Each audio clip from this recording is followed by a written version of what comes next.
Viewer discretion is advised. Good evening, everyone, and welcome to this week's edition of the New to Wrestling podcast, After Dark. This week, we're getting into Season 3, Episode 14 of Dark Side of the Ring on Hulu. This is the podcast where we like to gossip about old wrestling tea, new wrestling tea. We really get into it all. But this week, we're focusing on the steroid trials. Girl, a ride. A A ride. ride. I There's once so again much happening. want to shout out Vice for their work, for Amen. the way they do what they do. Wow.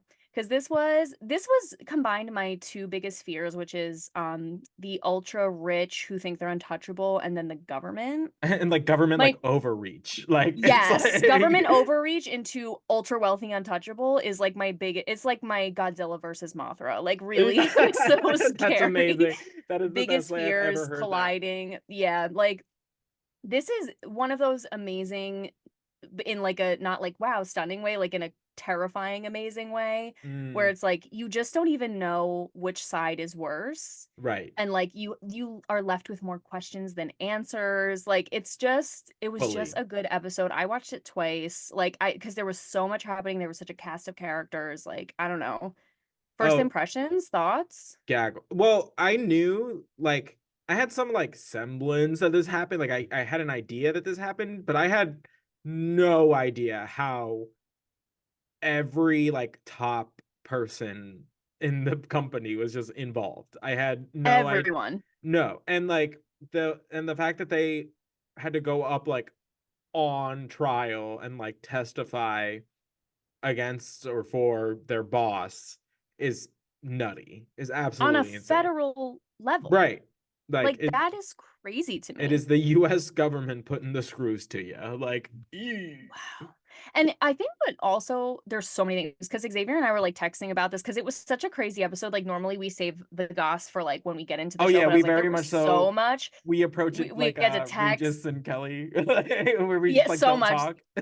fully. Yeah, we like do not speak because then it's just like live reactions. But we did like chit chat a little bit like over text and yesterday when we recorded our other episode this week. But God, just so much.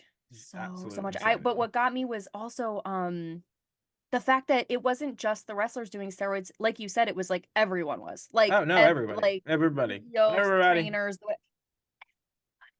Like they called it candy. Like candy. Literally that. Yeah, they're like, if you needed candy, like he's got them, and you're like, yep, candy. And it's nuts that it was just like it was perfectly legal activity until it wasn't. Yes. You know what I mean? Yes. So yeah, I'm so glad you brought this up, because I feel like before we really get into like the back and forth, I think it's important to remember that like what Vince's side and what his lawyer believed was happening was that the federal government was like basically looking for like a sensationalized circus trial to enforce the fact that they had passed a new law in 1990 making anabolic steroids a controlled substance. Right. And like basically the lawyer believed that the federal government was just coming after the WWF as fall people to like enforce that this was a new law and make an example of somebody. Right. So that's like their perspective, but the other side is like, but it is everyone is doing steroids in the WWE. Right. So it's not like on unfounded grounds. Like that's why it's so interesting, because it's like you just both sides are crazy. Right. Like you get it to an extent from like both areas. Like yes, technically what they were doing was like legal at the time, I guess. But the laws change all the time. Like all the time. You used to be able to like drink and drive, and like that was totally valid and chill until it wasn't. You know what I mean? So It's like the laws do change, and you do have to adhere to them, obviously. But at the same time, it's very much, it did feel like the US government just wanted a scapegoat to be like, hey, this is what happens when you like defy this law. And it's like you guys need to shape up, because like doesn't matter how new the law is, like you guys need to like fall in line. Right. It is so interesting, especially with like drug laws, like the way because people can like they have addictions, they have problems, like and like to just like switch up the law, like crazy. Anyway, that's a whole Right. other thing, Right, whole right, other right. thing. But let's get into this episode. Okay, let's do it. So, I before like let's like just introduce we had a crazy cast of characters and like let's just Yes. go down the line so that we all are informed of who are the main players. Obviously, we have Vince McMahon. We are introduced in the very beginning to his lawyer, Jerry McDivitt Esquire. He has represented the WWE for 30 years and apparently is continuing to do so because Xavier just told me that he had represented Vince in a lawsuit literally last year, Yeah. almost exactly a year ago. So it is our assumption. We don't know. I haven't found the answer for sure that this will also be the lawyer for his current ongoing sexual assault slash trafficking case. So I So yeah, imagine because this man has like defended the WWE through like one, the steroid trials, the whole fiasco that was the double homicide suicide with Chris Benoit, Owen Hart's tragic death where he falls like during a pay-per-view from like a really ridiculous height, causing his death, and then this ridiculously like high profile steroid case. So he is, as far as like, he has seen the WWE's slash Vince's like darkest hours and has like yeah. been the person to try and like navigate them through it. hmm So he's a main player in this whole He is scenario. like the player. Like it's Right, so fascinating. But yes, I we were discussing and guys like let us know what you think. Like I really feel like he must be the one that's going to represent Vince. Like he has to be right. because who else Who really? else? Especially And after you see this episode, like you're gonna be like right. has to be that No, guy. 100%. Because at the end there is this like moment where he's just like we are like ride or die. Like Like our he bond is they were like how would you describe unbreakable. your friendship and he goes unbreakable. Yeah, he Like literally. girl, I was like, all right, he must be paying you. girl, Listen, we all know what so lawyers are crazy. here for. That's what I'm saying. So we have that's Jerry McDivitt. We have Wade Keller, who is the editor of Pro Wrestling Torch. He was on site for the whole trial. Like he was there for every single day. I guess Pro Wrestling Torch was like a radio show or a newspaper or something. Beats It me. was basically everyone here is like a journalist. We have Right. Dave Meltzer, editor and publisher of the Wrestling Observer newsletter. Still Um, kicking, still around, Still still doing his around, thing. yeah. We have John Arezzi, who is the host of Pro Wrestling Spotlight. And he's a certified wrestling historian, which I did not know you could be. But he's Which I'm been I'm gonna have to we're gonna have to study. We're gonna have to get gonna on get that. certified, girl. But he's been, yeah, a certified wrestling historian for I think like 25 years. We I have was a like, what is that brief. getting certified? I'm like We have. very curious. Like, who's I the know it. board? Is it kind of like getting ordained online? I'm just curious. Honestly, I feel like it might be. Well, you're about to see a certificate here next to next to my Right? picture of the Undertaker and Bret Hart. But So good. and then we also have some brief like interludes from Terry Shapinski, who is the Warlord, one half of the Powers of Pain duo. We meet Dr. George Zahorian. Like we have a whole cast of characters. But that's basically we have journalists, we have lawyers, we have doctors, we have former wrestlers. It was a whole crew. Oh yeah, the gambit, really. Yeah, and the episode opens up with Jerry, the lawyer, taking you into his office. He has like paintings of the trial like on his wall of, the courtroom scenes and everything. Oh yeah, And he's got Jay, like the courtroom like sketches, like the ones that they yeah, the give sketches. to like the media because the cameras weren't allowed like in the courtroom, the one that they like do the like voiceovers of and whatnot. I was like, he just has Yeah. them like framed in his office. And if that isn't the most like lawyer shark thing I've ever seen, like this man is Because decorating his home with court drawings. And he's of just like, scandalous trials he's been a part of. right, 100%. So Kind of kind of big dick energy, but also really, really scary. right. No, I know but Really like, scary. and that's him in a nutshell. Is like, Yeah, fully. Honestly, it's terrifying and big dick energy. And a little intriguing. And a little fascinating. Like he is so hard to read and Hmm. he's so scary. But so we get JR is in it very briefly. Yes. But basically, JR right in the beginning says his intellect is quote scary. And that if he was ever embroiled in some crazy, literally hooker crook kind of scandal or whatever, he goes, Hmm. Jerry is the person I'm calling to get me out of it, Right. which is nuts. That is nuts.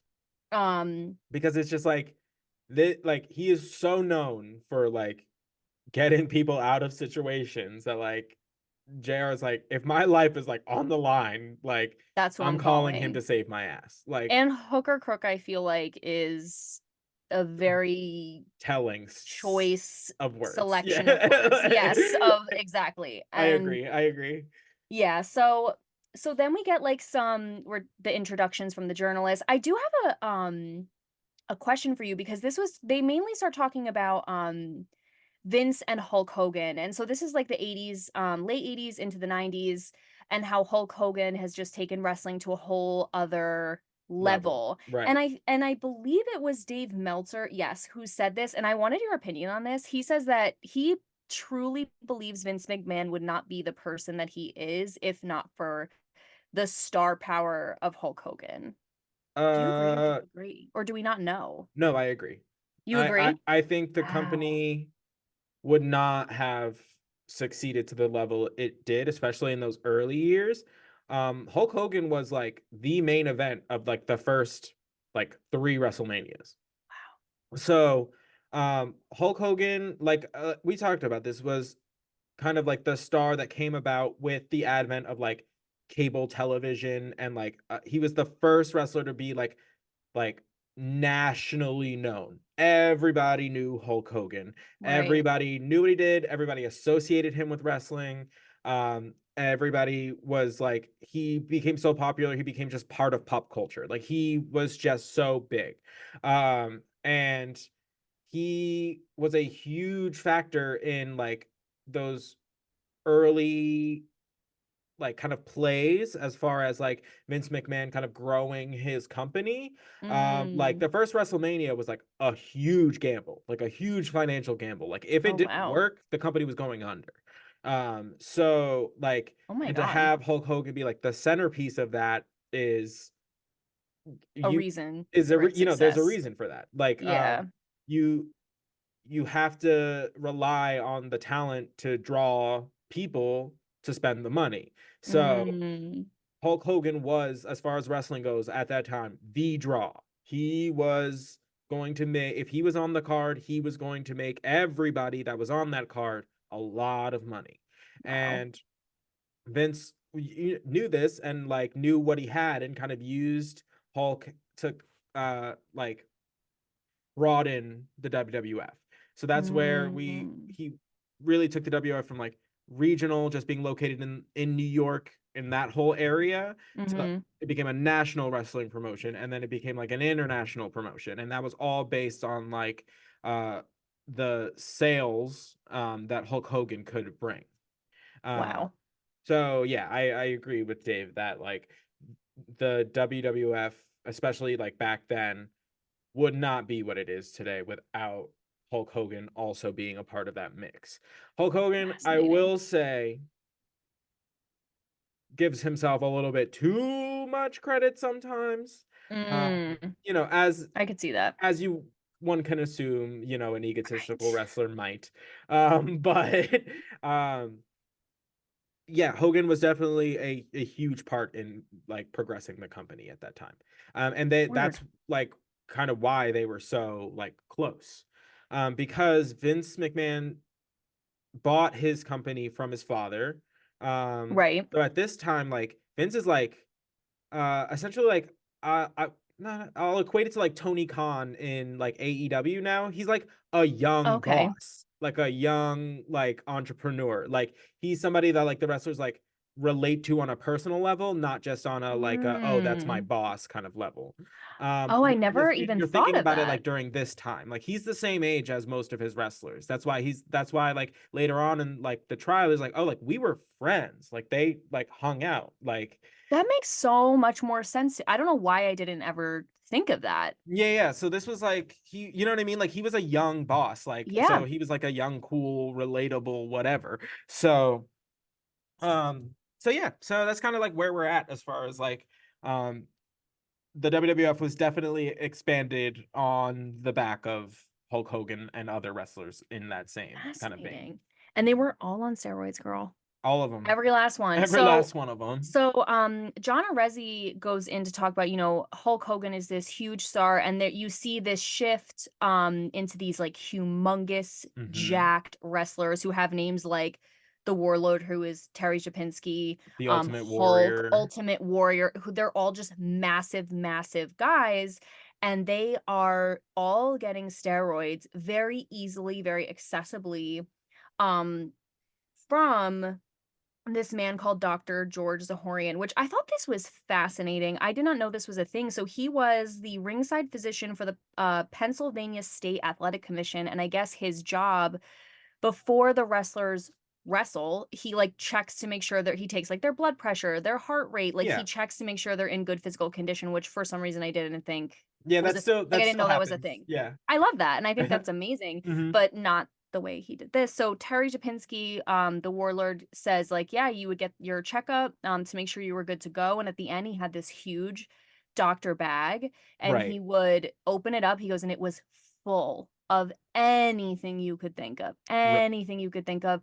Steroids, Tylenol 3, Klonopins, Somas, literally anything. And he'd be like, you want anything? And and if I it's don't have it, I'll it's get it to funny. you. Somas is the drug of choice that got Sonny and Chris. It was the Yep. drug that Shawn Michaels was addicted to. It Yep. is it is not, you know, it's funny now that we know about it, hearing it like Yes. how prevalent it comes up and how much of a presence it had back then. And how easy you were able to get it. Then was And literally that's a walking around with like an old school doctor bag, like that black doctor yeah. bag, like your like Mm-hmm. kids' toys come in, you know the one. And Yeah, I like know her. I know her. look was just like here just full of steroids. And like the thing that was like concerning was just like, oh, um, because he didn't like sound like a doctor. Like he was like, oh, like anything he would say like anything like I don't have, I can get. You know what I Yeah, mean? Like it, he's a drug dealer. right. He's a That's drug dealer. yes, that's exactly Moonlighting what as he a is. doctor, which happens a lot, to be honest. Like there's a lot Correct. of uh It's a slippery doctors slope, moonlight. yes. Yes, it's a lot of vice versa in that Yeah. arena, if you were to ask me. But John Arezzi also says, 90% of the wrestlers were on steroids at that time, and it was legal. It was Yeah. literally completely legal. And, and it was Terry, big like across all sports because it was yeah, legal. and they were talking about how like it was in the newspaper, people getting, like professional athletes, like track stars, football stars, like getting called out for using steroids, even though again, it's like perfectly legal. Mhm.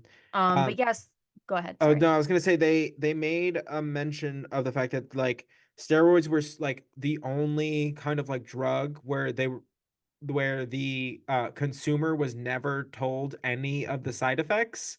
Like there was never any kind of you know, watch any drug commercial ever. You had like Uh, you watch these old people walk through a park for 3.5 minutes, and then the last 20 seconds is someone speed brr. rapping through side effects that like you've never heard of. So like this was like obviously like late 80s early 90s, but this was they said like steroids was like the one drug that like they just never ever explained what were the possible physical side effects of like prolonged use or Mhm. like so. And It's that's fascinating. yeah, like is nuts. And that comes into play later on in Right, trial because it's you're talking about you make a law against something you're not even regulating. So it's like, where does it begin and end? Like, right. what really is What is the this about? legislation? What is this about? Why is this like, it really is so interesting. And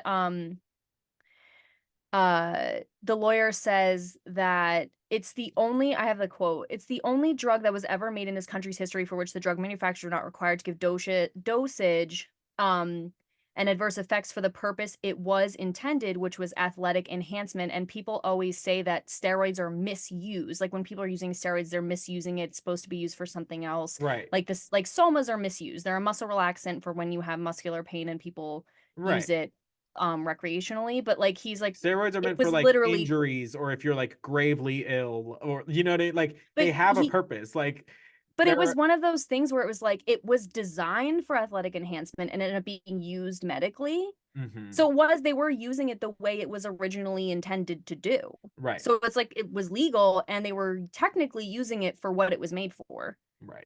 So it's like, again, like it's just fascinating. But Yeah. so the Anabolic Control Act happens in 1990, and the FBI, I'm unsure as to why they target this person. They don't really go into it, but they target a weightlifting coach named Bill Dunn.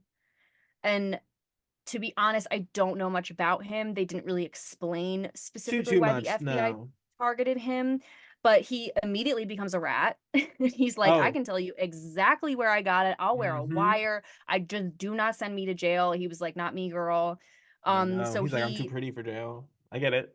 yeah, I'm kidding. so no, literally, I'm not going to federal prison. No. Federal prison? No, No. don't get me wrong. I like definitely know my like strategy of what I would do to try to survive, but like I don't want to implement I don't want to any employ them. Yeah, fully. any Like bit I've of that. thought about it. I No, thought no, about it, but no. that's the most I want to do is I think. no, exactly. I just want to have a plan and hope that I never have to enact It's a break in case of what I will emergency have to do to situation. survive. Yeah. Yeah, and I don't ever want to break that glass.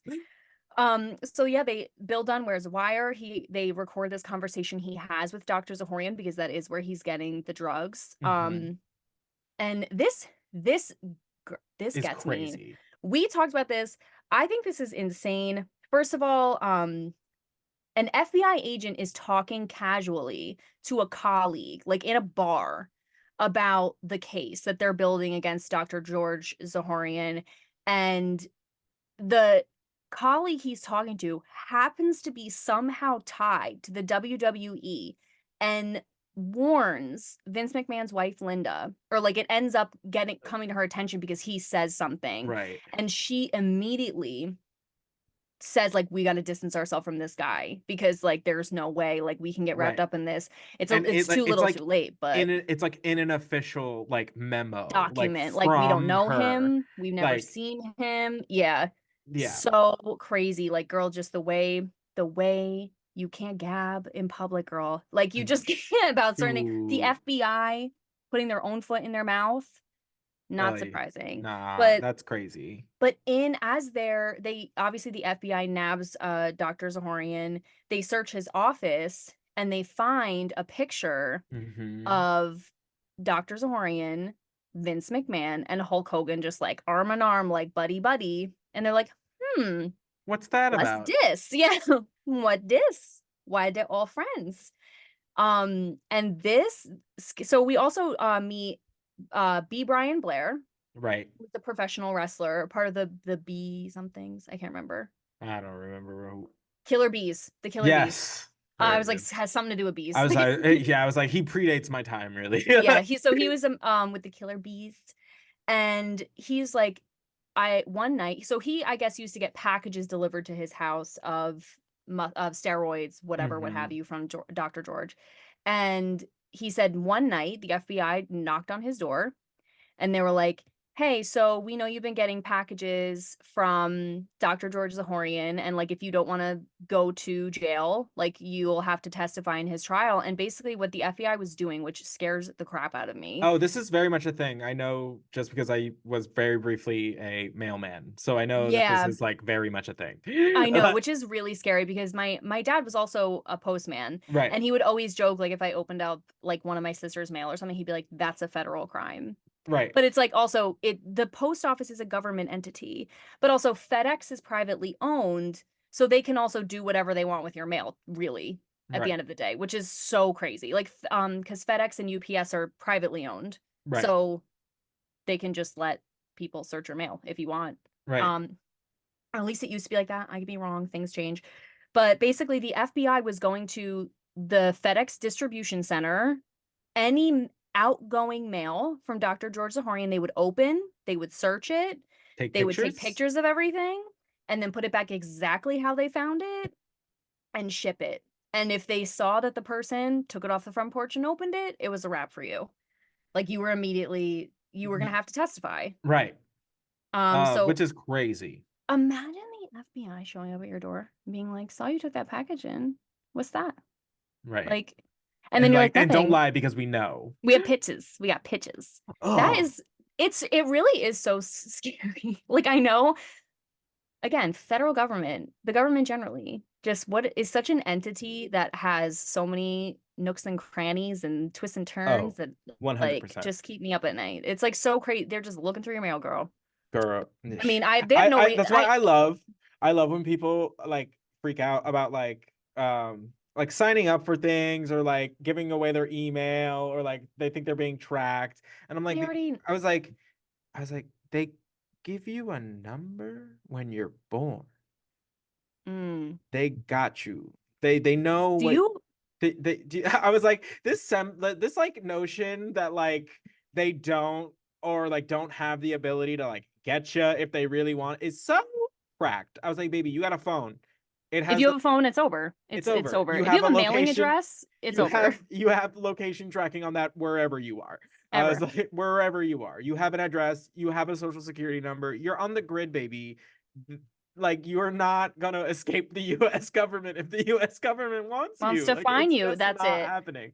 I find peace in the fact that I'm not interesting enough. That's what I'm Like I'm like saying. I'm actually I'm so not interesting bland. enough. Yeah, like every time like people are like, "Oh, like cover your laptop camera." I'm like, "They don't care what I'm doing. I'm not No. interesting. They don't want to Listen, know." if my FBI agent wants to see what I'm doing on my laptop, Go for it. you're welcome. You're the only one who cares. Right? I was But like, thanks. I always say this. I've always said I want to write a show where it's just you living your life, and then the flip side of it is like your FBI agent that has been assigned to you, like reacting to like your life, very much like a Truman Show or like a you know I what I would mean. love that. I just think it would be so funny, Our like a FBI agents right now are like, "Oh, that's good. right, they're like That's really writing it good." down like furiously, Yeah, like, they're "Hey like, "Oh my God. boys." Wow." We're trying to start a buddy cop kind of sitcom.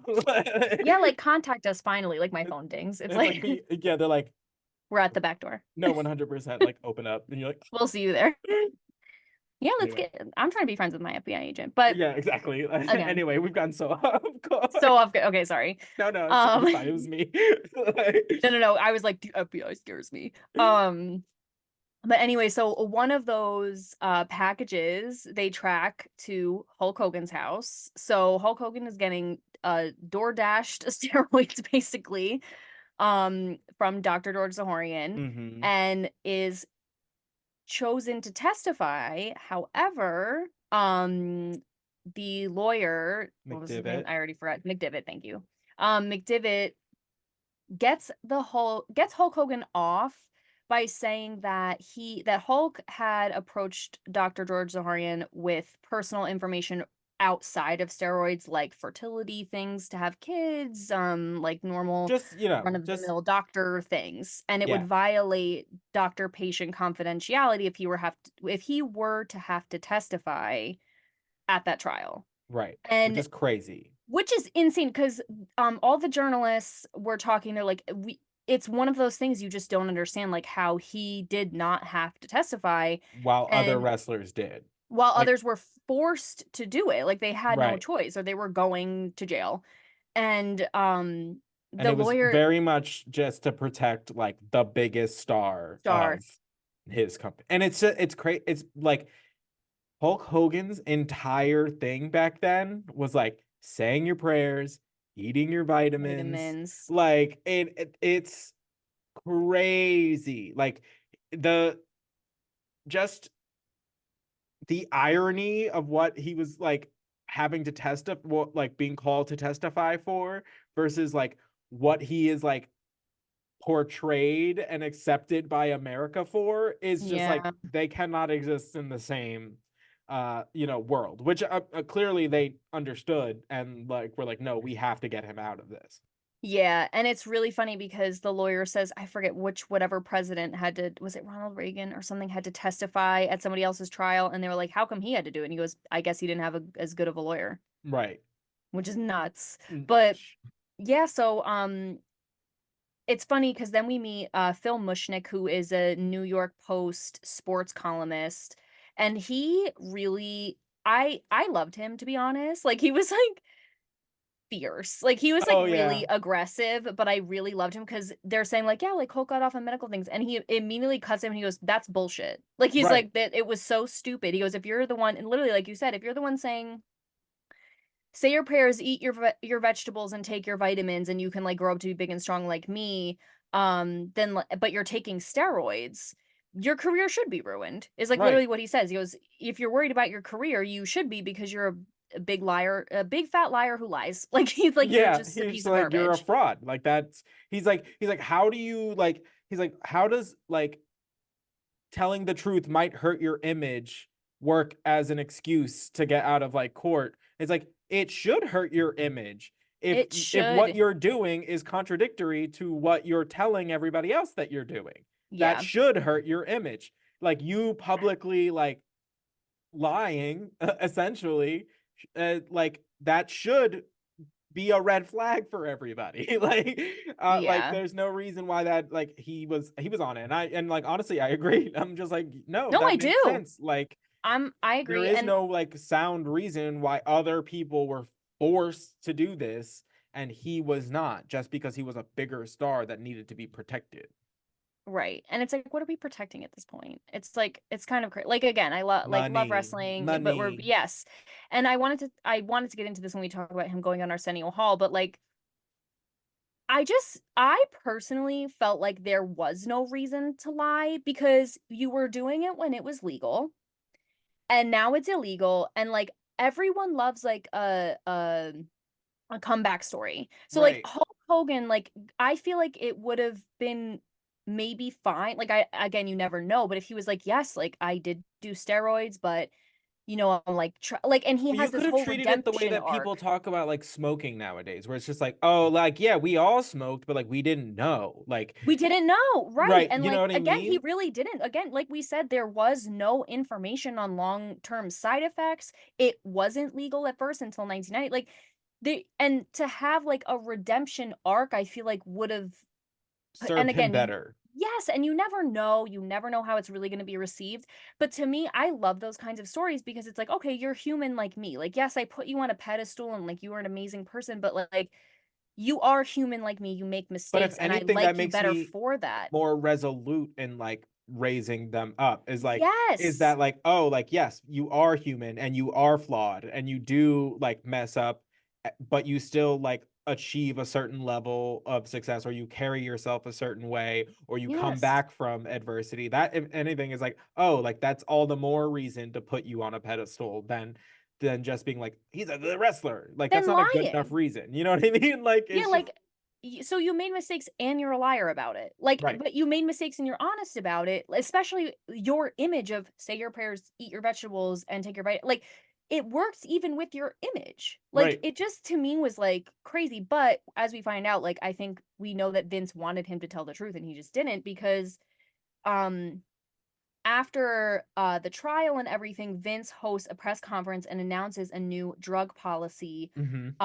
the same day. And I think it was John Arezzi who was like, I mean, you could say it's a coincidence or completely by design. The same night Hulk Hogan goes on Arsenio Hall. Hmm. Um famous late night talk show host, love Arsenio Hall. Yeah, same. Um and I just wrote lawyer freaks me out because someone asked him, one of the producers, like, did you discuss with Terry Hulk Hogan his appearance on Arsenio Hall? And he said, yes, but I can't tell you what the discussion was because that's privileged information.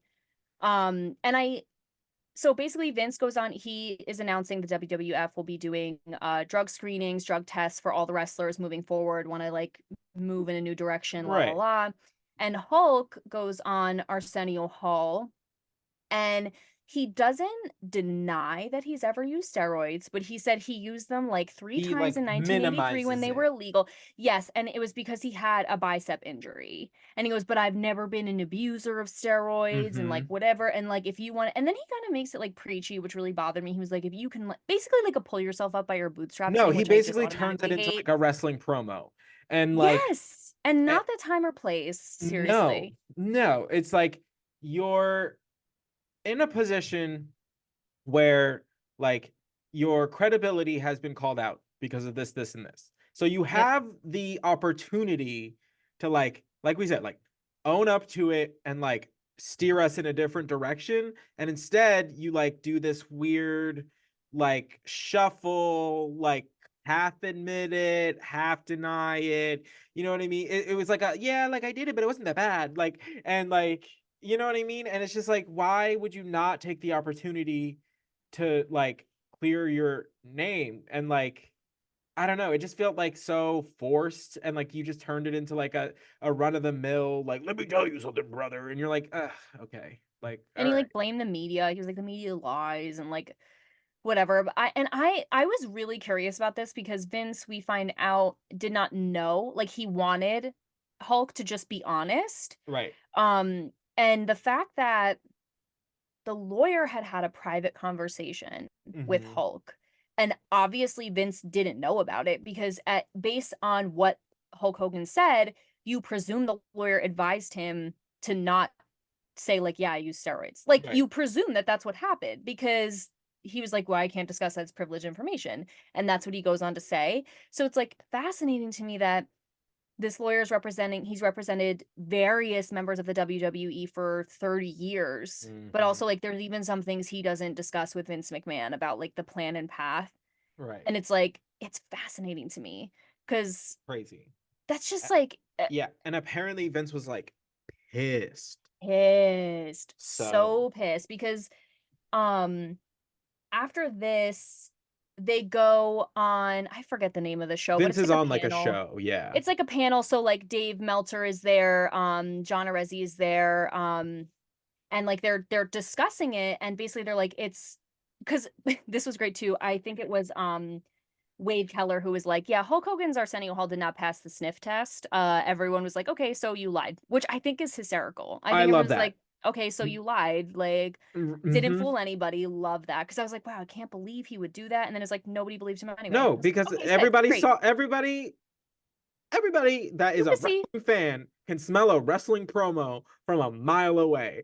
Like you're Period. really like you really out We here. You're No. selling me the same package you had No. sold. Like I've seen this already. Next. Right. And like you putting it in this context is not where I believe it. Fully.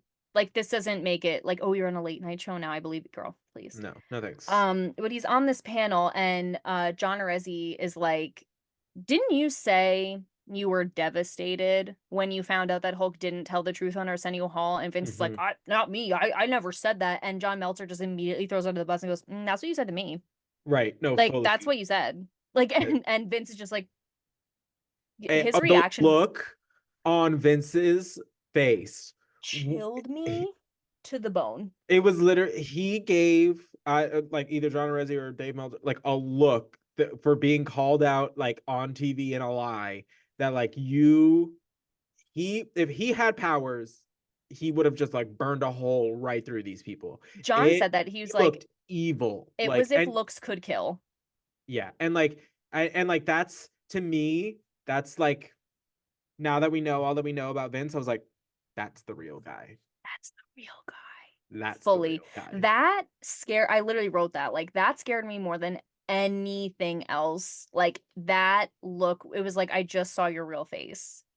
Yeah. And it was scary. Hmm. It was really, really unbelievable. Right. It's like ugh, this Eyes of was the so devil. lame. I don't know how much Charmed you've ever watched, but the first time that like you find out that Cole is Balthazar is like this demon is like so because he's like this just like hot guy like I coming and like know. seducing like Alyssa Milano's character and like all of a sudden you find out he's like this like ugly, like red face, like demon. It just felt very similar to that. Where it's just like, No, oh, it like you're does. Satan.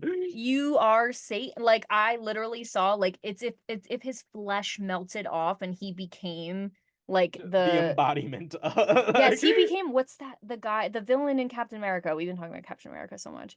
The uh, red face guy. oh God, I don't Right? remember. Doesn't his like face melt off and he's just like a Yeah, red skull? yes, but who? Yeah. What? I don't remember names. I'm the I don't worst know. at Is that. he the red skull? Whatever. Guys, anyway. You know who we are, whatever. Moving on. But then this is so crazy. So Oh I said that yeah. about every single thing about this episode, but Because it was like a ride from the jump. I'm telling you, everything that like that was discussed in this episode, I was like, no way. Like, no we were saying like way. we paused and paused, rewound, like we did so much like stop and start because we were just like, No. what is scribble, like writing so many notes. Mhm. But after that panel, John Arezzi says that I was not home, but my mother used to live with me at the time, and that very same night two guys in black suits showed up at my house and it said, "Does John Arezzi live here?" And his mother was like, "Yeah, but he's not home." And they said, "Well, just let him know that he lives in a really dangerous neighborhood." Right. Like, what mob boss energy is this? Literally chills. And what the lawyer said actually really freaked me out, but it was such a read. And I was like, I want to use this maybe. But like he Hmm. said, these people, he goes, "Ugh, they just have that's the problem with these people. They have such vivid imaginations. Like they tell themselves things like this to seem important when nobody really cares about them. Right. He's like, nobody would spend like the time to send to people. Stalk you." Which Like, like which what? it's like such a crazy thing. Like, that's a just a messed up thing to It's say, but hard. Like you it but makes it them is feel more so important than they are. Like no, but it's such a like I was like, you're not even worth like and like you're that's the end like you're not even worth the energy of doing this. So I don't know why yeah, you think that like Vince McMahon of all people is like sending mobsters after you. like decapitation. Like that was like social decapitation. Like It, that was so harsh. oh my God. He's But out it, but here it just makes it makes you it's very gaslighty because it does. you're like, wait, Did did that he? happen? Yeah, you're like, Hmm. maybe the mother's senile. Like it makes I you don't like know. That's nuts. That's it absolutely puts that insane. little like thing in your brain that makes you start questioning oh, it's just so dark. It's Right. so dark I'm because did telling it you, this happen? Didn't lawyer, it? this lawyer. And I like he has that way of speaking that you just believe him. You're like, oh yeah, that makes sense. And then you're like, wait, no, no, like Right. Right. Grain of salt. Grain of salt. Remember who's yeah. defending. Um, and Phil Mushnick also says something crazy where he's like there was he had a group of men following him, which now this is like kind of aligning with like what John Redzi said. He has a group of men that follows him called the Fairfax Partners, and they're former FBI agents that are Right. tailing him. And Phil, and for some reason I just believe everything Phil says. Like And just he something about him. he said that he said that basically he ran into one of the people following him and they went and got drinks and the guy was like, "Yeah, I'm literally being paid to tail you." Like, ha ha ha. Like, and he said we were laughing, drinking. He goes, Right. "Yeah, Like I'm trying to what a dig up dirt weird. on you." Yeah, Phil's like he had these people following me to try and get dirt on me because they literally accused me of being an FBI informant. And I thought this was funny. He goes, "Yeah, I informed them. I wrote stuff. They read it and chose to follow my leads or not. Like sure, Right. I'm an FBI informant." But he I said he's so funny to me. he was hysterical. He didn't He's give just a like single F, not a single one. no. And like he just remember he like in my head when I like think of like old school like journalists, like that's who I'm like imagining. You know what He's I on the mean? beat. Yeah. Mm-hmm. He's like 100%. Like he's out you there with his little like flippy detective notepad and oh, he's getting the absolutely. story. Ugh. Yes, yes, yes. I absolutely live for it. 100%. Um and I guess so then I guess in one of Phil Mushnick's articles, he like calls for another federal Investigation. trial, yeah, investigation, and he goes again, like, I guess I am an FBI informant because they listened and they subpoena Vince McMahon on April 2nd, 1992. Yeah, with like And seven or they eight like subpoenas. Yeah, and the lawyer was like, you just when you get those documents, there's just sometimes when like there's going to be no throwing of this case out. Like it's going to be a witch hunt. Like they are just going to dig and take you for everything. He goes, but I knew I had at least 18 months to prepare, which is crazy. Hmm. So I just started researching, reading, diving into absolutely any and all information I could get on steroids, Right. which I thought was fascinating. And like, I mean, you say what you want about this man. He's so crazy. Total. Xavier said it yesterday to me. He was like, he's the definition of like when people call lawyers a shark, like dead This eyes, guy, a like, killer. Like, but absolute killer. he did his job. Like, he was like, I'm just going to spend these 18 months researching every possible thing I could find out. Right. And he did. Like, No, fully. He did. and he did. Um, Um, I sorry, was what? during this time, like this is like what should we call it? Just like tabloid like explosion. Like this is all over the media. This is all anybody can like talk about as far as like in reference to the WWF. So like just like this is the circus they were looking for. You know what I mean? 100%. And So I forget that they must have still been wrestling at this time. Like it's not like the WWE took an it doesn't 18-month stop. break. Yeah, no, It no, just no. keeps going. I'm so fascinated. Like because this is 1992, so it's not like too far before we started watching, like just a couple of years, Yeah. Yeah, yeah, which yeah. is crazy. Like the show must go on and like Vince McMahon, I guess, because for 18 months he's not like it's not like he's on house arrest. Like he's probably still working. Like I don't even know. But they're Right. just preparing. Like they're just getting ready for when it actually like goes to the indictment like actually hits like or when it Right. actually goes to trial.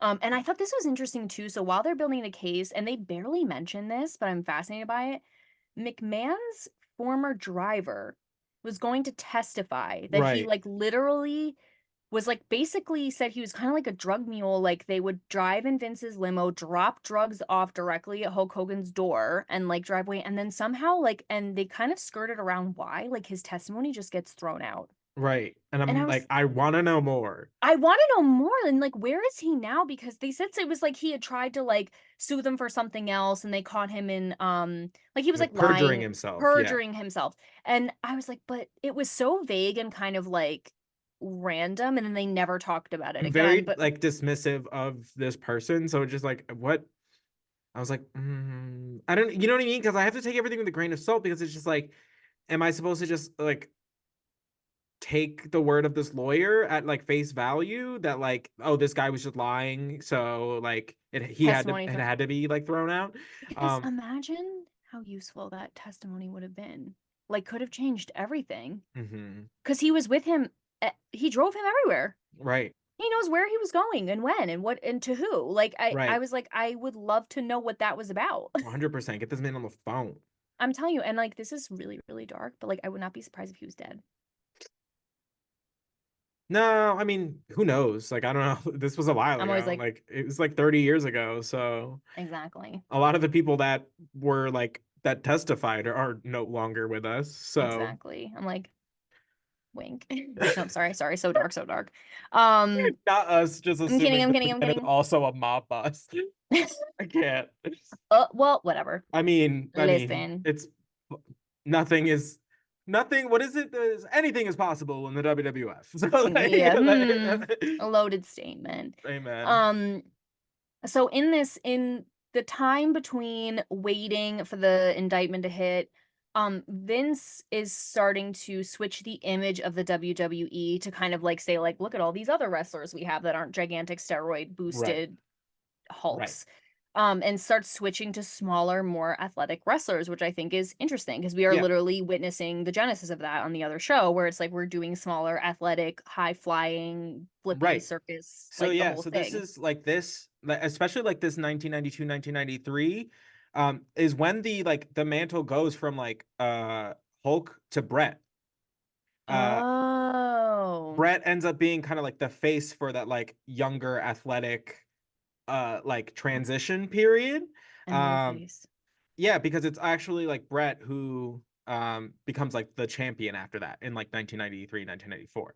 So um Wow. So this is like apparently these trials had put like a strain on the relationship between Hulk and Vince, Mhm. and Vince was kind of then taking he had to change what the product looked like Mhm. um to go forward, because otherwise he was always going to be kind of pigeonholed into this, like, oh, like they're all on steroids, they're all massive, they all looked like a certain way. So there was never going to be, if he didn't like transition away from that, like there was always going to be an association with this trial. Mhm. So he like had to shift, but that meant like people like Hulk, like people who were of that like age and who were like massive or whatever, um, were starting to get kind of like left behind because the focus was no longer going to be on them. Right. So, Which sucks, but also, like, again, he really had no choice. Like, he had to do it with, selfishly, like, right. switch the image. And Hulk Hogan leaves. Like, he leaves the WWE and allegedly goes to WCW, I believe. Yeah, so he like goes around like Hollywood for a while, and then he takes a meeting with Eric Bischoff, who ends up he's like was in charge of WCW during this time. They meet in Florida where Hulk Hogan is filming something. And so they Mm. meet, and Hulk at this point like thinks he's like done wrestling. But Eric kind of convinces him to come on board. And it is, as far as like wrestling goes, like I said, Hulk was the man, like Mm. the draw for professional wrestling. So when he shows up in WCW, it was a huge deal. And Wow. and all of WCW, like from that point after, is built off of the back that, oh, like this is where Hulk Hogan is. That's where you want to be. And that's how they get like Mm. your Macho Mans, your like Razor Ramon or Scott Hall, like your Diesel, like is that Hulk, because he was such a huge household name, that they were like, oh, like that's where Hulk's going? Like Hulk must be getting paid. So like Girl? Yeah. they all end up going that way. Plus, Vince was also like shifting away from the talent he had already leaned on. So like Mhm. if you're not going to be used somewhere like where you were, and you got somebody else coming up and it's like all of a sudden like I have a bunch of money and a new show for you to, stay relevant on. That's what happened. Yeah. Wow. Crazy. I also it's fascinating how many things are happening in tandem, like, at the Mm-hmm. same time, because that Miami trip where he's filming, I believe, is also the trip where Randy shows up and, like, looks for Elizabeth, right? Because 'Cause wasn't he filming a movie and Hulk had to, like, Oh leave? yeah. Wow, that's I'm pretty sure crazy. that's also happening in tandem. So it's That's like nuts. he's potentially going to WCW, he's filming a movie, he has to break up a domestic fight between Randy Savage and Miss Elizabeth, like, Crazy. because she Crazy, crazy, crazy. girl, that would be, like, so much overstimulation for And me. that, and like even if it wasn't like the same trip or it's still like the same couple of years. Like it's the Yeah, same. it's the same handful of years, yeah. Nuts. So oh, wow, so, like, Vince is also he's handling this trial, he's also got all the things going on with Randy and Miss Li girl, that's crazy. So in November of 1993 is when the indictment finally hits, and the lawyer was like, "Yeah, we, like, kinda celebrated because we were like, 'Alright, great, now we can finally, like, get this done.'" So it's Right. literally been 18 months, like, and they've just been waiting, like, in a holding pattern, that would drive And me being nuts. watched, And mind being you. watched, being tailed, being, like, Like, whatever. because they it's not like the FBI like stops watching you once, you get your little piece of paper that says like you're going to trial. It's like, no, no, no, no, no. They're waiting for you to mess up this whole time. The whole time, yeah, that would like, I could not imagine living Eggshells. on just a knife's edge for that long, just Right. crazy, which I guess Vince McMahon, I feel like his whole career was like that, but, Yeah. and Vince Vince shows up to trial Oh my in a neck God. brace, So comical. which cracked me up, and So absurd. the lawyer swore up and down that it was a legitimate neck surgery that he got, and he, like, Hmm. was trying to get it scheduled, So that he but he wouldn't had have to to have delay it on it, TV, and like but, we were just like, okay. girl, please, like, Not sympathy. You're right. Not him showing up in just like not the sympathy neck brace. Like I can't. Like The sympathy that neck is like brace is crazy. sitcom level like And we've seen it. People do it visuals. all the time. Like It's, like, so weird, like, especially the neck, like, it's such a specific, like, thing. I Weird don't know. thing. But it just cracked me up. Cracked me up. We find out that a man named Sean O'Shea is the prosecutor. And he has apparently a stacked lineup of wrestlers allegedly going to testify against Vince, including the Ultimate Warrior. But there is a conflict of interest on the defending side for McDivitt and Vince McMahon because McDivitt had previously represented Hulk and for getting him something out of and testifying in the getting him out of, last trial. yeah, so he wasn't able to represent Vince for some reason. I guess because Yes, they were, because yeah. because Hulk was a person like testifying for the I don't know, the other side. Mhm. He, as the lawyer, was not going to be able to like question Hulk and whatever Cross-examine him. because Yes. he has a prior like existing work Relationship. relationship with Hulk. Okay. So it's a conflict of interest. So they had to get another lawyer to represent Vince specifically, while McDivitt represented the WWF, like the company. Yes. So that's how he got around that. Because otherwise he would have not been able to be on the case at all. Yeah. And he was like, and that wasn't about to happen. Like I No. was gonna be on this case. So he enlists the help of a woman named Laura Bravetti, who is also insane in my Right. opinion. But we don't get an interview from her, but we'll get into some of the tactics her and her secret husband get into. But it's so interesting because the lawyer mentions this and it does seem that way. Like the prosecution with the wrestlers they choose, it kind of like I don't know, it's like they didn't either vet them or they just like didn't come through with like what they thought they were gonna say because the warlord testifies and he's like, I mean, I Vince never gave me steroids. He never forced me to take any. He never said if I don't take steroids, I'll be fired. And honestly, I didn't even buy steroids from Dr. Zahorian because he was too expensive. I could get them for way cheaper Right. elsewhere. And Right. he was like supposed to be, you know what I mean? Like I And just it felt like and a their lot of the witnesses like were a lot of the general story was just like, oh no, like I was doing steroids like long before I got here. I Like already had a whole routine of like doing a steroids regimen, before yeah. yes, a regimen before I came here. So I don't Which just know. kind of shot that whole argument that like Vince was like pushing the steroids on his like people. Right. Because like there are his people just being like, oh, like no, like I've been doing that. I've Like, been doing that. Like, I was there more access to them when I got into the WWE? Maybe, but that's not necessarily at the hands of Vince. Like, there's just more doctors around. There's more right. access. I have more, like, I money. have more Like, money. I have yeah. yes, There's it's just an accessibility thing. It has nothing to do with like Vince Vince. Which being I'm the like, pusher. yes, which I'm like, these are the people you chose to be your witnesses. Like, it's kind of weird. Right. I was like, Um, you didn't think about this before you sent them up there? Yeah, like, hello? And they think they might have a winner with this wrestler whose name is Nails, and said that Vince forced him to take steroids. But everyone says the argument is weak because like he's always wearing like an orange jumpsuit. He doesn't ever have like he's never exposed muscles like Like his so body is like isn't on display. Like his yes, character, like it doesn't make sense to be like, oh, you have to take steroids to look good. Like, yeah. Like, and if the Ultimate Warrior is saying like he didn't push them on me, like why would he be saying he pushed them on you? right.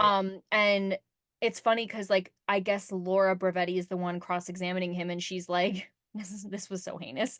She's like, "Do you have a lot of animosity towards Vince?" And he says, "No." And then she turns around to the jury and goes, "He doesn't know what animosity means. Do you hate Vince?" And he goes, "Yes." Yeah. Which is like, That's brutal. which That's is just that is just that if on the KO. ground, just like for the jugular. I was like, Time of death. he doesn't know Yeah. what that means, ladies and gentlemen. We're gonna ask him a dumber version of the same question. And you're just like, Do you hate that man over there? and you're just like, oh Yes. my God. Heinous. Like Oh right my to the God. jugular. Right. Just, you And know. this part's also like crazy is that they bring in Dr. Zahorian from prison and the way the lawyer made it like hit like Zahorian's journey sound like it was just a harrowing tale of like this guy went through like 40 days and 40 nights of like solitary confinement, just like showing up in like different prisons, and like he came out like he was just kept in the dark, and when he finally like was like brought to the light, it was the second he was brought onto the witness stand, and you're just like, what is But this? but did he though? I Because don't that's what he know. wrote in the letter, and I don't put that past the government. Like that's why it's so scary. Like I it's know just that it was just like it was crazy, and like the only thing that made me like about it was that later on, like when they're talking about it, he's like he made a point to like once again bring up the like the 40 days 40. I was like, you're not on trial anymore, baby. Like we get it. Like we got it, yeah. But he was like, he got this letter and he's like, I read it out loud to the jury and was like, this is what the government is doing to people. Like they're shuffling them around in, feet, waist, wrist braces or chains, and they're like shuffling them in the dark, solitary confinement, different prisons for no reason, no explanation than just shoving people out there to like go on trial. He goes, this is what the government's doing. right. And it's just like Yikes. again, it's one of those things where it's like, is it hyperbolized? I'm sure. But also it is weird. And like Right. you're like, I don't know if it's not true. Like I don't Right. know like it's just a creepy thing. And like I guess initially he comes out and says like Vince and I never had any conversations about steroids or Right. He's whatever. like, I And don't then know he what you're gets like talking about. Yeah. and the lawyer's like he gets dragged off the stand and put in a room and then like eventually he comes back and apparently they had like said like we have you, and this like harkens back to when Dunn, the weightlifting coach, was Mhm. like wired. And he goes, we have you allegedly, the FBI said to this man, like, we have you on audio being okay and affirmative about selling steroids to children. And we haven't brought you up on those charges. So if you don't want to be brought up on those charges about selling drugs to children, you're going to go back out there and you're going to Right. come up with something better than what you just did. Right. And And then he that's come crazy. That's crazy. crazy. And again, we don't know because there's no proof that that happened. Right. The lawyer wasn't there for that conversation. I don't know how he knows that or who told him that or where he got that information Right. from. But again, it's one of those things that makes you ask more questions than the answers that were provided, where you're like, I just I'm so confused. because what if that happened, I wouldn't be surprised. If it didn't, I wouldn't be surprised. But either way, it's weird because then he comes back out and is like, oh yeah, no, Vince and I like talked about giving steroids to his wrestlers all the time. Right. Like Like or that complete like Vince was 180. very much like in the know that like he was selling to his wrestlers. Yeah. And yeah, and he's like, and Vince never told me to stop. Was completely aware of it and let me just keep going and like whatever. So Hmm. like the story switches up, but I guess it doesn't really have any traction because they never like really mention it again and it doesn't really seem to hold weight. No, because it's one thing to be like, and especially again the context, like the drugs are legal during the Right. time that this is happening, so it's like it's Yeah. one thing to have a conversation where it's like, oh, like hi, like I'm selling to your wrestlers, and he's like, okay, and like you know what I mean, Like, and it's great. another thing Okay. to be like, it's another like completely different situation where Vince is the one purchasing the drugs and then pushing it on his wrestlers. Like those are two different scenarios. Totally different things. Totally And like different that's things. what was the like the distinction that was made. It was just like, okay, like having a conversation where he knows that steroids are in use is one thing. Like But him being the one to be like pushing the steroids on people is a different thing, and that there is completely. no proof of that. And, like, to the jury, it's like, "Okay, so the man who was selling the steroids is already in jail." Like, he's Right. right there, and we brought him out of jail. He's already in jail. So, like, what Right. are we doing? And, like, there's still no proof that Vince made anybody do anything. Right. And then they bring out Emily Feinberg, who is Vince's assistant, Mm-hmm. and this was terrifying. Oh This God. freaked me out, dude. Right. So they're talking about so it's like Meltzer and Arezi who are there. They're like, it was so crazy. Like Emily Feinberg had so much information And Laura Bravetti had an answer to everything she said. Dave Meltzer was like, it's like she had ESP. Like she literally knew the questions before she he's even like, it was said anything. immediate. It was like she would say a response, she had a response. Like it was like, It was instant. And you find out that Laura Bravetti had a husband, but she kept it super under wraps that she was married. He literally, they said it was her secret husband. yeah. And he was pumping, I literally just got chills.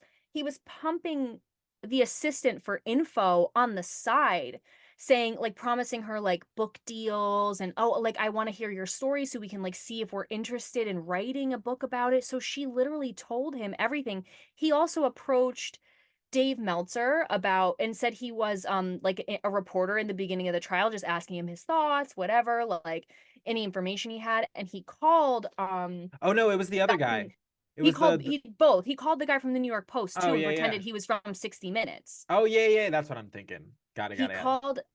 called that guy and was like, "Yeah, I'm from 60 Minutes. Do you have anything? We're covering the trial. Like, do you have any info that you haven't already written about? Whatever." And the guy was like, "If I do, then I'll write it and you can read about it." Which I Right. loved him. He was like, I'm not giving you the scoop. Like, Right, yeah, what do you exactly. Like mean? for Like, that's what? my job. Like, It was it's like we're my literally in job. the same business. Why would I like why would I It's my keep job to break the news. Why would I give it to you? Like, it's so right. crazy. And then he somehow finds out that Laura Bravetti's husband does not work for 60 Minutes. He literally just made that up. Like, I guess his brother worked for 60 Minutes or something and just kind of like went off of that. But he just was lying Lying? about who he was and pumping the prosecutor's side at witnesses for info and then giving it to Laura, his Which is wife. crazy because it's just witness tampering. Insane. Like that is Witness illegal. Like it's so absolutely insane. illegal.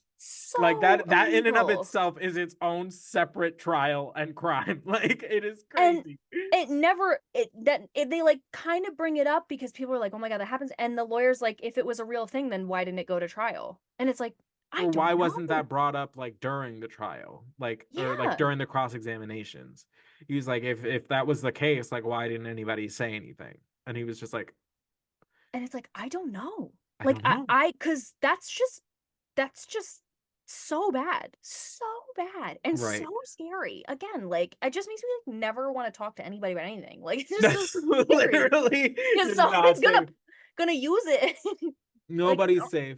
Nobody's safe. nobody is safe. And like what like really like made it creepier is that because like there was, all this like hearsay about like her husband pumping everyone for information, Vince releases like this weird statement like via Mm, video, yeah. which literally the sentence "my heart goes out to my attorney Laura and her husband Marty" is just wild. My heart goes out to my attorney and you're on trial for Right. steroids. My heart goes out to my attorney for keeping me out of jail. Love you, babe. Like Yeah. Like the video was so crazy. He basically calls like reporters like dogs. Like he's like, uh "Oh, and those reporters who have to eat crow every week for the lies they tell, or just mongrel dogs who da. Like it was just a drag. oh yeah. He was just like A, pissed and like had the vehicle, so he like went for it, you know? and he was like, "Is this all you got, gentlemen?" Mm-hmm. Like, Oh, like what a way to go while for the you're for the lot, because he's lying. Like he legit Marty literally did that. Like it's that's not crazy. up for debate. Like that happened, and for some reason he just got away with it. That Right. blew my mind. That's Blew my nuts. mind. And the biggest question, I guess, that everyone is asking at this point too, because like the trial seems to be falling apart, um, there's no like kind of ground to stand on. And it's like, why did the government bring the trial to Long Island when there was so much evidence? I think the man from the New York Post said this too, was like, there was so much evidence right in his backyard in Stamford, Connecticut. Because So that's where the company headquarters are. Like if you're yes. gonna get him for doing illegal things for his company and to his employees of his company, why would you not go where the company is based? It really does not make sense. And I don't understand. Again, were they just trying to make an example of him and so they didn't really like think it through? Like I don't really know it. Yeah, It but then literally they're now their goal like to win the case, they have to prove that Vince McMahon was essentially like pushing these drugs in New York. Like right. to make it, otherwise it's just out of their jurisdiction and the case has to get thrown away anyway. So it's just like it's you made it a much more difficult case to win. And McDivitt was like, yeah, and it was just the assistant was like, oh, Emily Feinberg was like, oh yeah, like I drove drugs personally to like Hulk Hogan at Nassau Coliseum, and the lawyer was like, we would just bring up Hulk Hogan's schedule and be like, well, he was in, California on XYZ that for that. day, Yeah. so how are you driving him drugs to Nassau Coliseum if he was not even in the state? And he was like, it was just so easy to disprove. Right. And I think uh Orezi said this where he was like, it seemed like folly, like why they chose New York. It literally made no sense. There could have pretty much done it anywhere but there, but Right. definitely could have done it in Connecticut. It kind of seemed wild. Right. Um, and then I guess like they decide to bring in the big guns and they contact Hulk Hogan, the prosecution, Who is who's at now working for a WCW, different company. So like he was free to do this. free to do this, which is insane, and they grant him immunity if he will testify against Vince. And this is wild. Like literally everyone's like when Hulk Hogan walks in, everyone is like jaw on the floor that he actually is there, that he showed up, that he's Because they gonna like did the whole testify. rigmarole of getting him out of it the first time. And Like, right. And the fact that like he could be the one that convicts Vince. Like they were so close. They built like this, like you were saying in the beginning, like they built the WWE into what it is, like together, right, essentially. Like, and so they were just very close. And like, so he knows the most information. He's the one that they're saying, like, I drove steroids to Hulk Hogan's door. Okay, right, like, well, let's get Hulk Hogan in here. It really is so insane, especially because he's such a star right, to have him be the last person to right. testify. It's like the drama. Like you could not Oh my even God. write this. No, like this is uh, like the it's like it's like an actual courtroom drama. Like this is like the people Literally. involved, the like the way that it all is like falling apart, like is almost comical. And like Yeah, it's just like there's just so many like larger than life entities in this one trial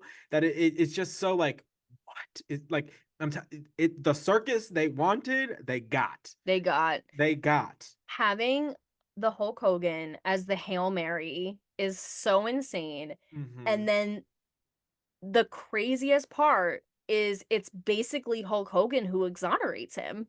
Yeah. Like that after that, it's like there's no coming back from this. There's just no Hmm. coming back from this because Hulk Hogan's like, no, like if like yes, Vince and I did steroids, but it's like if he had some extra, I took him. If I had some extra, I gave him to him, but he never That doesn't forced make me him to a do drug anything. dealer. He didn't sell me any. He didn't because we were gym buddies. We took, steroids together, but he never forced me to do anything. He never forced anyone else to do anything. He never sold me anything. He never delivered anything to my house. Like literally, he is a witness called by the prosecution and he destroys them. He basically destroys them, but then they have a clip, and I thought this was so interesting. He was on a podcast in like 2002, and they have a clip of him saying like, "I wasn't gonna lie. Like what that was the truth. Like there's no reason for me to lie, like and put this man in jail. Like when that was the truth."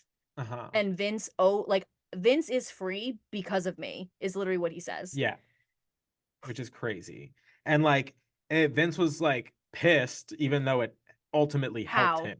How could you be? This is again that was more of a testament to the type of man that he is than anything else. It's like you may have your differences, but like first of all, there's Hulk didn't necessarily do anything wrong. Like you literally like basically had to edge him out of the WWF and into something else because he was like controversial now because of the steroids or whatever. Like because of like he really didn't do anything wrong and then he exonerates you. Like he could have easily been like, yeah, like Vince dropped off drugs at my house. Right. Like he could have and he didn't. And so I'm like, I don't understand like why you're mad at him. It kind Right. of makes no sense, especially if you were friends.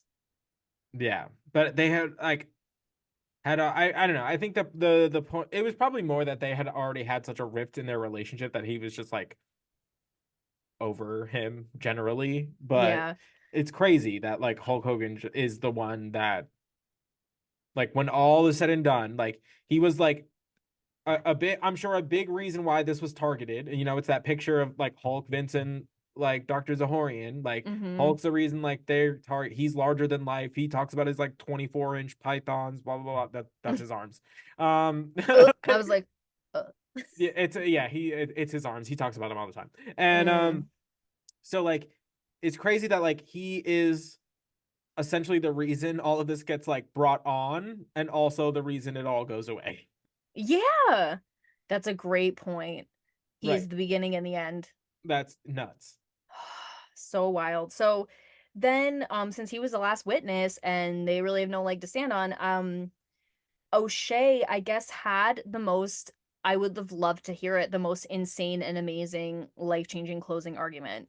Like they were like, he just put his soul on the line and he was so angry and just like Mhm. basically painted Vince as this like insane villain. Who was And just like using his wrestlers like and putting them in like dangerous situations all for the sake of like money, profit. Right. which we talked about this like when we were texting and I was like it just makes me wonder like because that had nothing to do with steroids really. Like I guess it does. Like you're Right. juicing up your wrestlers and putting them in dangerous situations for money whatever.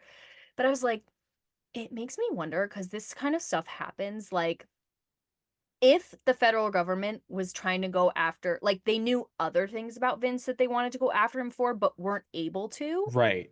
and this is something they changed the law. And they could It's get well into his known. business, you They could know? get in. It was well known that the WWF was rampant with steroids and they could get into something because, like, the passion for painting Vince as a villain and saying that, like, he literally is treating human beings like slabs of meat for money and power Right. is really interesting to me. Like, and Right. also the steroid trial itself, it had really no minimal legs to stand on. So like, why was New York going after him on something that they probably weren't going to get him on? And like, why feel so passionately about it? Like it's just me again, it makes you ask more questions than the answers Right. provided because you're like, what was that really the reason or was there something else like that they knew? And now like, knowing Vince as the person he is now, it's like Right. what was really going on? Like Hmm. it just makes you wonder. It's so I scary. it's nuts because it's just like it, at the end of the day, like he's kind of right. Like it's not like he's Uh, not. It's not like the lawyer who gave the close was like incorrect. It just didn't have the like legalities needed to like put him away. I was like, we know right. all of this. Like this is accurate. Like he does use these people for like his like to bolster his fame, his money, his company. Like it's not true. Right. Like so. And I mean, it plays again, I would love to hear it and they mentioned that the prosecutor was not like he declined to comment on the Mhm. trial. And I would have the Ate that money up. I would have paid to Ate that hear up. his side of it, hear the lawyer from the defending side and the lawyer from the prosecutor side go back and forth in their Oh, own little interview. The I would have ate that way up. like I would have gone Right. feral over that. So I wish him all the best. I hope one day he comes forward and starts gabbing. I don't know. Right. I'm dying to know. But Amen. and you're 100% correct, especially like you said, knowing what we know now. It's not no. Like Right. it It's doesn't not really it's not no. it's Like not but there's other reasons aside steroids. Like there's so much more. And so I'm like, right. what did they know? I just want to know what they know. And And the like thing is like why? nuts is like he had like nobody else that I know. Okay, so let's say Steroid Trials what, 1992, Mm-hmm. 1993? 93. Owen Hart is what, Nine, I 1999? think.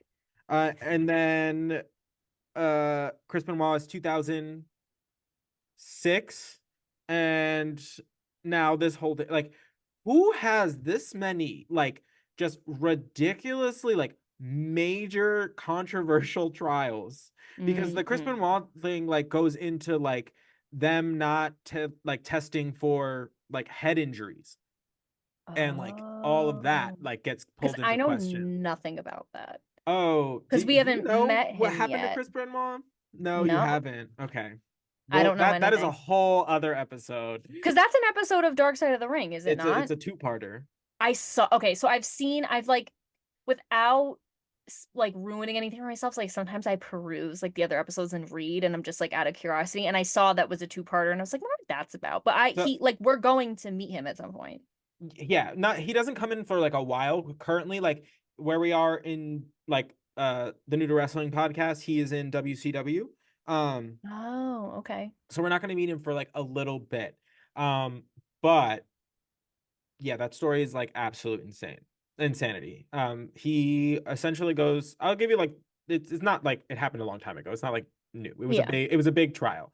Hmm. He essentially goes like nuts one day and murders his wife and son, and then kills himself.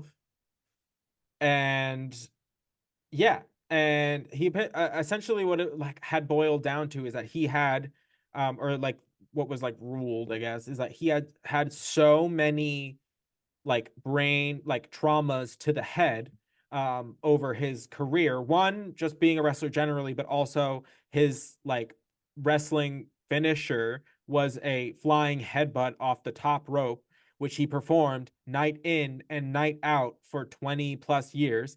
So like um he essentially like snaps, does all of that, and then like this ensuing like craziness is like nuts because they do like the WWE does this like they give Chris Benoit like his like send off, like they do like the salute The thing bell. because they Yeah. don't know all of the details of like what's going on, and then effectively they just like erase him from like WWE like history.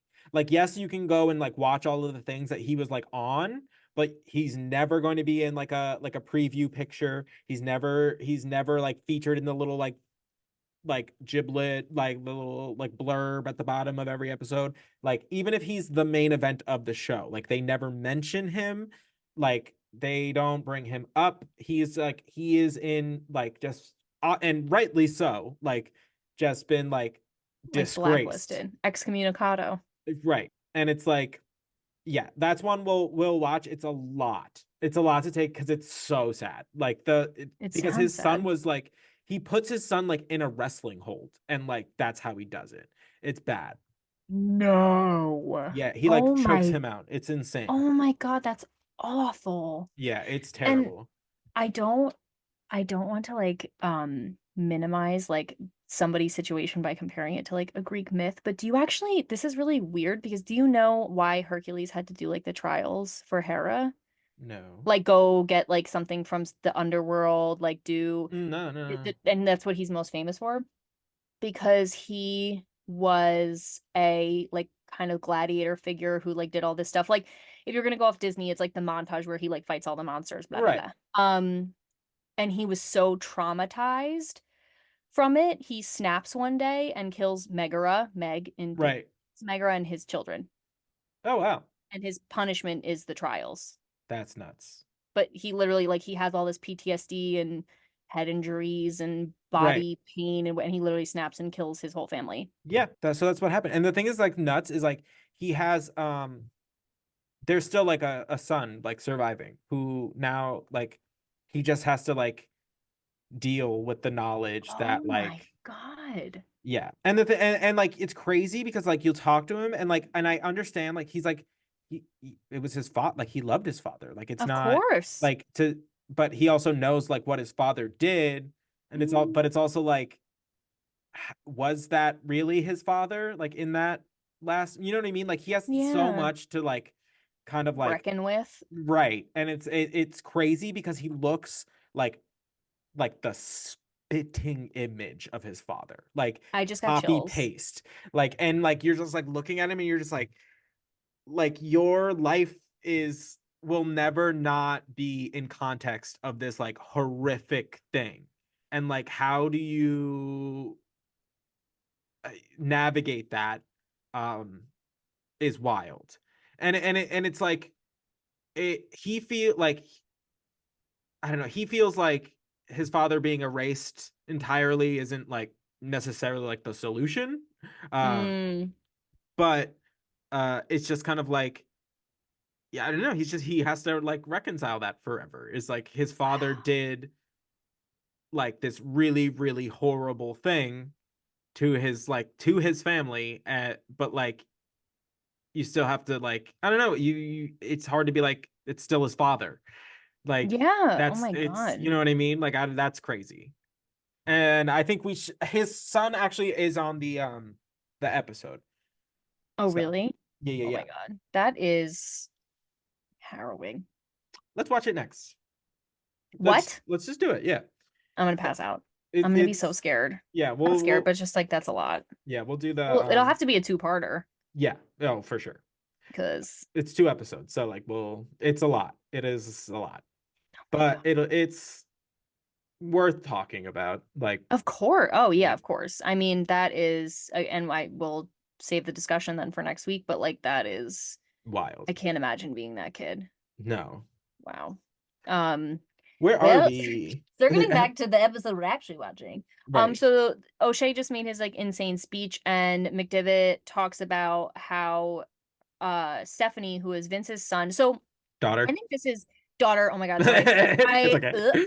I because I was thinking ahead of like, so the daughter and the son are both there. So both of Vince's kids are there for the whole trial, and apparently it really takes a toll on both of them, especially Stephanie. And like the prosecutor painting Vince as this like insane maniacal villain, blah blah blah. Like I guess really upsets her, and she is in the hallway like crying. And this is the only time we see the lawyer show any type of emotion. Like he doesn't necessarily like cry, but he has this like, and I have to tell you, I liked the lawyer. This felt fake to me.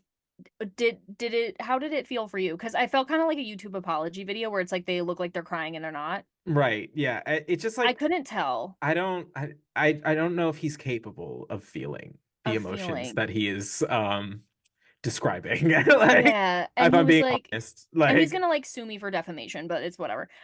He he better not, we're gonna lose. oh Like, yeah, no, I'll fully lose, even if whatever. I'm sorry. Like alleged. So he says that he gets like emotional, says, I always liked Stephanie, and this was like really hard on her. And I just said to her, Stephanie, you haven't heard my say yet. So just hold on. right. And this is his closing statement, basically calls the poor regulations that the government has basically, I was gonna say put into place, but really has not, about anabolic steroids, and saying that it's basically hypocrisy. The fact that you have no regulations on this drug that you're saying is illegal. You've been presented with paperwork that says the FDA is saying, please pull this from the market. It is unsafe for human consumption, And and you it's haven't. right. It's still on the market. And it's funny, he says the jury, I guess, wrote a note to the judge asking if that was true.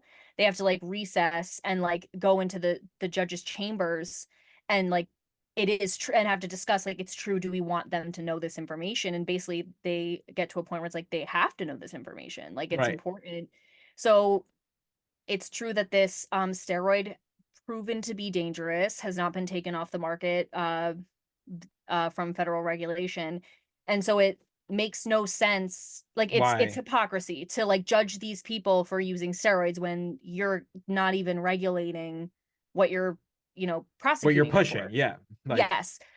Like you're reaping what you sow at this point. It's like if you are not denying them access, then they're going to access it. Like it just whatever. right. But the lawyer says that, and this is crazy, for a federal trial, it is like it's 90% end in a guilty verdict or a plea bargain. And you can also count on one hand how many times there's been an acquittal or a not guilty verdict without calling witnesses. And I didn't even think of Think that. about Like, it. No, not until he said it at the end. I was like, oh, he didn't call anybody. He didn't he call didn't anybody. call a single witness. And it's so crazy how all the prosecutor's witnesses basically told on themselves and ended up working for the defense anyway, sort of like inadvertently. So it's like, Right. and they're like, why did you not call Vince to the stand? He's like, I felt no reason to. He had nothing. There was no What was reason he to gonna question. say? Like What was he going to say? he's like And it's just like using calling no witnesses, basically relying on the fact that the prosecutor's witnesses have nothing, Right. is like he said, he goes, it's It's a the crazy confidence. gamble. Yeah, he's like, it is. Yeah, he said it. He's like, it's such a risk because like I'm essentially just banking on the fact that their argument's gonna fall apart. Like, Yeah. And he goes, and and if they lose, it's like this idiot didn't even call one witness to help defend this guy. But if you win, it's like, man, he did it without even calling a witness. Because right. it's a crazy risk. Yeah. I would pass out. He's like, yeah, I'm Yeah. not calling any witnesses. I'd be like, You're not what? gonna. Nobody's gonna defend me. Nobody's Nobody. coming? Nobody? Crazy. Um, but first, Vince is acquitted of all charges. Yeah. And then the WWE is acquitted of all charges. Right. Nuts. Everything thrown away. Yeah, and apparently, like people were like clapping, like Cheering. And he pointed out the picture, the drawing, the courtroom drawing yeah, of like Linda, Vince, and him hugging, and like they're all clapping. It is kind of weird. It gives like kind of like throuple energy, like a little bit. Like he's like, our yeah, bond is unbreakable. Look yeah. at us. Vince wishes, I'm sure. Swear to God, he really does. Ew. Um, yeah. And apparently he says he goes, the jury verdict was very popular. The whole courtroom like cheered, erupted, so happy, la la la. And this got me when they go out to celebrate after winning. Mm. McDivitt is like, oh, Vince, like he goes, I was joking. I was like, oh yeah, like Vince, now haha, we're not playing anymore. You could take your neck brace off. And Vince takes his neck brace off and like swings it around and like And like celebrates. victory, yeah. What And a he goes, I move. don't, he goes, he put it on, he put it back on right after, blah, blah, blah, blah. And we're like, girl, stop lying. No, I was like, mm-mm. And like the long and short of it is crazy because essentially it was proved that like everybody was on steroids. Like at the end of the day, like, and that's what we're talking about in the beginning, where it's just like, yes, like the government definitely was like coming after like the W to make an example, but it's also like they were all on They steroids. were the example. This is what we were talking about when Xavier and I were texting. I was like, this is the gag. The gag Right. is everyone admitted they were on steroids, and everyone Fully. gets so wrapped up in the circus of the trial. They like, it's like they don't even care. That suddenly you found out every wrestler, Hulk Hogan, every Ultimate Warrior, every wrestler you've ever known and loved has done steroids. And it's like, not a big deal. Not a big Because deal. like you're just so focused on the trial. Like I was like, Hulk Hogan went on the stand and said, yeah, me and Vince did steroids every day, la la la, like Together. traded them back and Like, forth together, went to the gym. And everyone was like, wow, then Hulk exonerates Vince. I'm like, what did he just say? Like right. suddenly no one cares. Like Right. that is the gag of it That is the all. gap. That is the real like victory here. Is like they went through this entire trial, and at the end of it, like it was everything other than like Vince like pushing, like literally being the one pushing drugs, was found to be accurate. This like crooked doctor was out here just like handing out steroids like candy to everybody. They were all taking it, they were all sharing it, in addition to what Lord knows what other drugs they were purchasing from this man because they had them. And like Mm-hmm. it was just bandied about that like this was correct and it was around and it was prevalent and like it was proven and like through multiple wrestlers being like, yeah, no, like we were all like 100% doing that. Yeah. And it's just like, and at the end of the day, like it doesn't even matter. Didn't even matter. And that's again why what we're saying, like, I don't think Hulk Hogan had to lie because in I the end he didn't, and it didn't matter. And And yes, he it was at didn't the, matter. in a different place in his career at that point. Right. But still, like the trajectory of the perspective from this episode, that again, that's why I watched it twice because I was like, there's just so many things to process here. Like how the beginning is basically like a witch hunt for like the wrestlers are doing steroids, like that's wrong and la la la. And then it's just suddenly like, woohoo, Vince is free, celebrate good Right. times, Honestly, come on. And I was like, what? what? No. And that's what's like crazy. It's just like it, it's that it was all true essentially, but it just like legally didn't fall into place. So it they won. And it's just like what? What? It's so wild. And again, I'm not judging them for doing steroids. What's his name? B something Blair, Killer Ryan? Bees man. Thank you. Triple B. He said Bye. he was like, oh my god, I totally lost my train of thought. It doesn't matter. I forget what Okay. I was gonna say. But All good, all good. yeah, I just Insanity. Just nuts. oh, I was saying I don't think that I don't blame them for doing steroids. It No. just oh, he said that thank you, I found it. He was like, "You have no idea the pressure you're under. Like you're just under the most insane amount of pressure. Like you Mm-hmm. feel like you have to do this thing to like be able to perform or whatever." So like again, I don't blame them, especially it was legal. It started out, I'm sure there's probably still people that dabble like without a Right. doubt. Oh, for sure. And I don't necessarily blame them, and I don't like necessarily want to see them suffer because of choices they made that were probably like again, they're human beings. Right. But oh It's just God, nuts. like Like it is this whole crazy. thing was just like a ride from A the jump. ride. Oh my God. Like shocking. I'm still Mm-hmm. I'm still not over the husband. Like I just Though out here just like pretending he's on 60 minutes and whatnot, like lying. Like I want to know, I want to hear from the assistant, I want to hear from the driver, I want to hear from this husband, I want yep. to hear from the other lawyer. I was like, I I'm want dying to hear from that other lawyer. I O'Shea, sweetie, wherever you are, where are we'll you? have you on. We can talk about it. I would that would be crazy. I there would be no shortage of that would be like a 3 hour episode because just pick his brain apart. Oh, absolutely. Are you kidding me? Everything. Oh, I just realized you're wearing your Hercules sweatshirt. Didn't even make that Oh connection when I said yeah, that. yeah, Um but yeah, I mean, any like final thoughts like other I than like my brain is soup now and I'll no, never be able literally. to sleep again? It's just like this victory, it does kind of like it informs, or at least in my mind, a lot of the how do I guess perceived immunity that Vince believes that he has. Uh Yes, that is so because true.